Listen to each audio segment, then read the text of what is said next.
ముద్దాయిని తీసుకొని మాత్రం జరగదు. మీరు కేసులో ముద్ద కాదు మేడం, మీరు చేసేది మాత్రం కరెక్ట్ కాదు. వాడిని ఎట్లా తీసుకునేది తిరుగుతారు మేడం, తప్పుడేది మేడం. మీకు తెలుసు కదా మేడం, ఏ కంప్లైంట్ తో సహా ఉంది.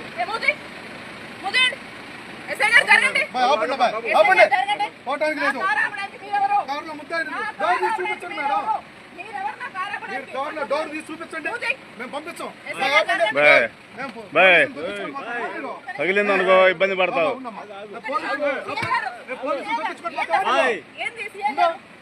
మేడం వాడినైతే మొత్తం వదిలిపెట్టం మేడం, ఇది పద్ధతి కాదు. పక్కరండి బాయ్, ఇది మాత్రం పద్ధతి కాదు. ముందుకు వెళ్తే మాత్రం మా వాళ్ళకైనా జరిగితే మాత్రం ఊరుకునేది లేదు. లేకపోతే వాడిని అయితే మాత్రం తీసుకెళ్లాల్సిందే. మేము కుదరదు. మేము మేడం గుర్తుపెట్టుకోండి మేడం, వాడు కేసులో ముద్దాయని చెప్పి చెప్తాం. డోర్ ఓపెన్ చేయండి.